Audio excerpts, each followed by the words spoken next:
This is a DJI drone made in China. This has come from the toy industry. And that's really the powerful thing. This is actually where we should be playing. And the network that produces this is where the real value is. And all AI is actually going to be operating on this network. And the sad fact, we don't make any of the components inside this. We don't understand how it's made. We certainly don't make any of the optics. We don't understand how it's made. As I said in my speech, I'm speaking directly to the young people of this country. And in my speech, I had mentioned about how drones are changing warfare. So I wanted to go a little bit deeper into that idea. So here is a drone. This is a DJI drone made in China. And that's a battery, lithium polymer battery. These are 4 brushless DC motors, and that's the camera. So what I was saying was that when you connect these brushless motors to this battery, give it a camera, and allow people to communicate directly with this through FPV unit, you change warfare. This little thing is now making tanks, artillery pieces, large weapons in the Ukraine battlefield pretty much obsolete. I said that industrial systems fight wars. This is actually a commercial product. This is made by a Chinese factory called DJI, and this is actually a toy, right? What we are seeing here is innovative technology of the motor, high quality optics, telecommunication equipment, and essentially a bunch of cell phone batteries set together are allowing this thing to transform the battlefield. Earlier, the Air Force used to operate, let's say, for the most part, above 10,000 feet.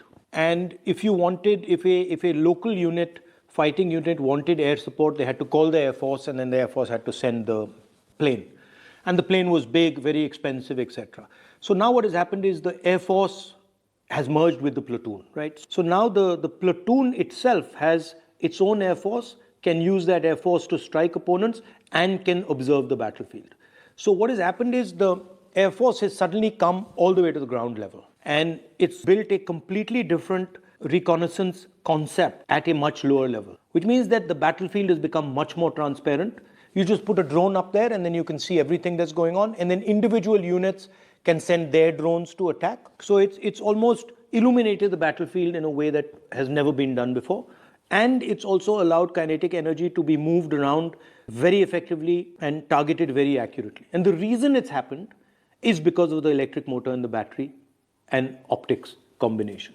Underwater warfare has also been changed by this thing, because this thing now, you can put it into a little ship or into a little submarine and you can sink huge destroyers, things like, I mean, for example, an aircraft carrier, they're going to be sitting ducks. And yes, American carrier groups would probably be able to defend themselves, but your regular aircraft carrier will simply not be able to survive an environment where these drones are roaming around undersea. So it is, the optics and communication system are allowing you to see the battlefield, see the sea in a completely different way. And then the electric motor is allowing you to target very, very accurately, put explosive power very accurately where you want. And this has revolutionized how accurately you can target kinetic energy. We have to build such a system.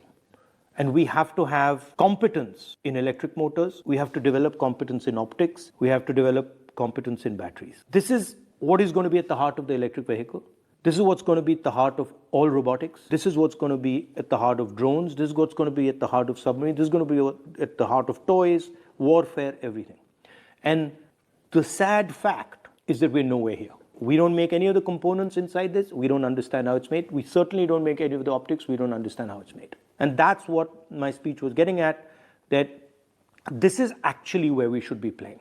And the network that produces this is where the real value is. And all AI is actually going to be operating on this network. So for example, when this thing is built, AI is going to be used to order how it's built. When this thing is used, AI will determine how it's used. So when I hear talks about, I heard the Prime Minister say we are going to be number one in AI. I mean, it's complete junk, because you cannot be number one in AI unless you have a production network, or not so effective, but at least you have consumption data. And India has given away its consumption data to large multinational companies, and India doesn't even play in the production space. And so that, what I was saying in the speech, is actually it's an industrial vision. And it's essentially saying that we're going to move differently. The reason this thing is so powerful is it can go places that a missile can never go. It can go places a gun can never go. It can chase people, it can hide, it can go into jungles, it can do all sorts of stuff that other weapons cannot do. Right? So that's what we have to understand, that there's a new industrial revolution taking place, a new way of moving taking place. And it's going to be based on this circular motion. Essentially, it's going to transform everything. And what I want, or what I'd like, is that we have thousands and thousands of young Indian people who deeply understand this. And we have another thousands and thousands who deeply understand this. And then thousands and thousands who deeply understand this. And then we've got the core of an industrial system. The last generation industrial system was about mastering the internal combustion engine. And the tragedy right now is that we're talking about all sorts of stuff, but we're not talking about this. And this is, I want Indian imagination to fly like this thing does. War is always about distribution of kinetic force. Kinetic force kills people. How you get kinetic force to kill people is really what war is. This thing completely revolutionizes how kinetic energy moves on the battlefield. So for example, if you compare this to a bullet can only move in a straight line, right? This can move up, down, left, right, backwards, it can stop in space. If you're comparing this to a tank shell can only move in a straight line. If you're comparing it to a missile can maneuver, but then a missile can't suddenly stop in the middle of the sky. A missile can't maneuver in such a sophisticated, complicated manner. Right? So this is literally a revolution. And the interesting thing about this, and this is what I keep telling my American friends, is that this doesn't come from the military system.